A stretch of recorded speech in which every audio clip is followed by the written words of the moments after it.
창세기 17장 1절에서 11절입니다.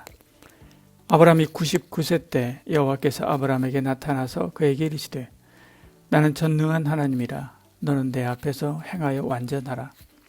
내가 내 언약을 나와 너 사이에 두어 너를 크게 번성하게 하리라 하시니 아브라함이 엎드렸더니 하나님이 또 그에게 말씀하여 이르시되 보라, 내 언약이 너와 함께 있으니 너는 여러 민족의 아버지가 될지라. 이제 후로는 내 이름을 아브라함이라 하지 아니하고 아브라함이라 하리니 이는 내가 너를 여러 민족의 아버지가 되게 함이니라. 내가 너로 심히 번성하게 하리니 내가 내게서 민족들이 나게 하며 왕들이 내게로부터 나오리라. 내가 내 언약을 나와 너 및 내 대대 후손 사이에 세워서 영원한 언약을 삼고 너와 내 후손의 하나님이 되리라. 내가 너와 내 후손에게 내가 거류하는 이 땅 곧 가나안 온 땅을 주어 영원한 기업이 되게 하고 나는 그들의 하나님이 되리라. 하나님이 또 아브라함에게 이르시되 그런즉 너는 내 언약을 지키고 내 후손도 대대로 지키라. 너희 중 남자는 다 할례를 받으라. 이것이 나와 너희와 너희 후손 사이에 지킬 내 언약이니라. 너희는 포피를 베어라. 이것이 나와 너희 사이의 언약의 표징이니라. 아멘. 창세기 17장은 할례 언약 그리고 아브라함과 사레의 이름을 바꿔주는 그런 내용이 나옵니다. 1절에 말씀하죠. 아브라함이 99세 때 여호와께서 아브라함에게 나타나서 그에게 이르시되 나는 전능한 하나님이라. 너는 내 앞에서 행하여 완전하라 말씀합니다. 99세가 된 아브라함에게 하나님이 나타나셨습니다. 16장에서 아브라함의 나이가 86세였으니까 16장과 17장 사이에는 13년의 세월이 흐른 것이죠. 그 사이 하갈을 통해서 태어난 이스마엘이 무럭무럭 자라났습니다.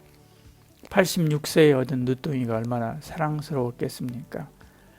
어린 아들의 재롱을 떨고 아빠 부름에 달려올 때 온 세상을 다 얻은 것처럼 행복했을 것입니다.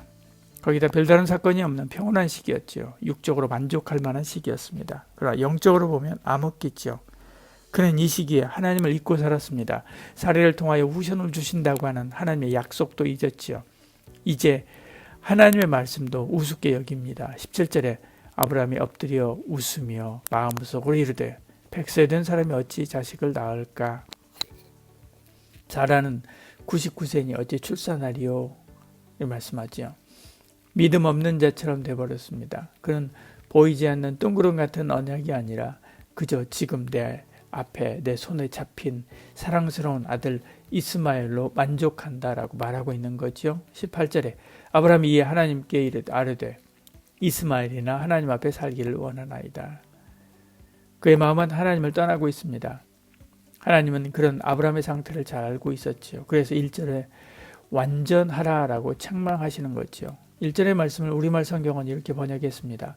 아브라함이 99세 때 여호와께서 그에게 나타나 말씀하였습니다. 나는 전능한 하나님이다. 너는 내 앞에서 온 마음으로 순종하여 깨끗하게 행하라. 그는 지금 순종하지 않고 바르지 않고 깨끗하지 않다는 말입니다. 그의 순전한 믿음이 다 사라져가고 없기 때문에 그렇죠. 너는 내가 전능한 하나님인 줄 다 잊어버렸느냐? 그 믿음을 다시 회복하라. 내가 한 언약의 말씀을 다시 붙들어라 라고 말씀하는 것이지요. 그리고 또 그에게 자손을 약속하시면서 내 이름을 바꾸어 아브라함으로 하고 열국의 아비로 삼겠다라고 약속합니다. 그런데도 그는 여전히 하나님을 비웃고 있죠. 17절에 아브라함이 엎드려 마음속으로 웃으며 마음속으로 이르되 말씀하지요. 세월이 우리의 믿음을 성장시키지 않습니다. 신앙의 연수와 믿음 서로 비례하는 것이 아닙니다. 또한 지금 내 생활의 형편이 평안하다고 내 신앙이 아무 문제가 없을 것이라고 착각해서도 안 됩니다. 아브라함처럼 지금 내가 행복하다, 내가 안전하다 그렇게 생각해서는 안 됩니다. 처음 사랑, 처음 믿음을 회복해야 되지요. 그렇지 않으면 촛대를 옮겨버릴지도 모릅니다. 항상 믿음에 붙들려 두렵고 떨림으로 구원을 이루어야만 하지요. 하나님은 아브라함이 이렇게 믿음이 연약해졌음에도 불구하고 인내하십니다. 그리고 아브라함을 아브라함 삼아 주시지요. 할례 언약을 주십니다. 열국의 아비로 삼아주십니다. 예수 그리스도를 배신하고 떠난 베드로를 다시 불러 양떼를 맡기신 것처럼 그에게 은혜를 주신 것이지요. 아브라함이 하나님을 믿는 믿음보다 하나님께서 아브라함에게 보내는 신뢰가 더욱더 크지요. 얼마나 감사합니까? 하나님은 자연인 아브라함을 사명인 아브라함으로 부르셨습니다. 이처럼 우리도 이 땅에 살면서 자연인 한 사람으로 살 것인가, 아니면 하나님 부르신 아브라함이라고 하는 사명인으로 살 것인가 생각해야 되지요. 그리고 영광스러운 길, 열국의 아비 아브라함, 왕같은 제사장, 학교교회 사명자, 직장교회 사명자, 마을과 친척과 친구들을 위해 부름받은 사명자로 살 수 있어야만 하지요. 그러면 왜 하나님이 지금까지 자녀를 주시지 않다가 이제 주실까? 가나안 땅에 처음 도착했을 때 주시거나 가나안 남북 전쟁에 참전했을 때 그때 주셨으면 더 좋았을 텐데 왜 이제 주실까? 이제 그 전능하심을 증명해 보이실 때가 되었기 때문에 그렇습니다. 경수가 끊어진 노인 사례, 죽음을 앞둔 노인 아브라함, 누가 보아도 그들에게 아이가 생긴다고 하는 것은 불가능한 일이지요. 그래서 그 나이에도 자녀를 낳을 수 있겠다는 여지가 전혀 없을 때입니다. 이런 불가능은 하나님의 전능함을 보여주실 절호의 기회이지요. 그래서 하나님은 이때까지 기다리고 기다리신 것입니다.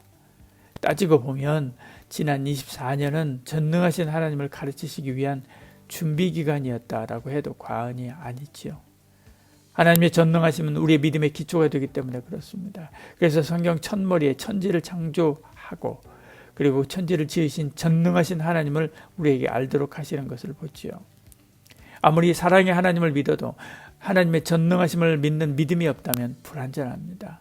어머니의 사랑을 믿지만 어머니는 전능하지 않기 때문에 그 말씀은 다 믿지 않고 잔소리로 흘려듣는 것입니다.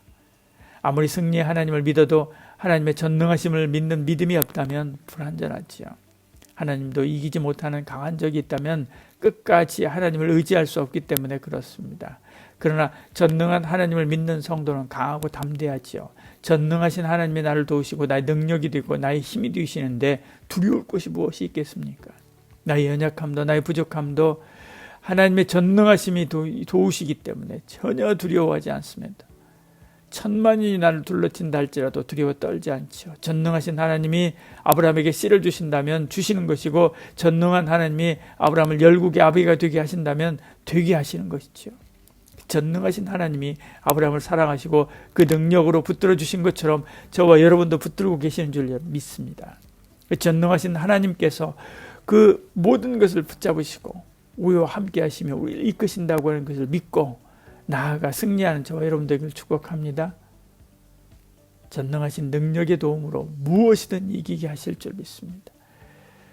어떤 것이든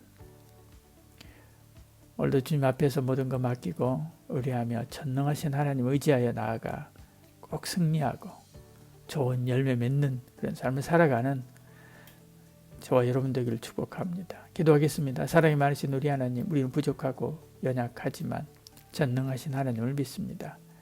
하나님의 그 전능하심에 붙들린 바 되게 하시고 그 전능하신 하나님의 의지하는 저희들 되게 하여 주시어서 하나님의 놀라운 능력으로 승리하고 하나님의 영광을 이루는 삶을 살아가는 아브라함 같은 사명자 되는 저희들 되게 하여 주시옵소서. 예수님 이름으로 기도합니다. 아멘.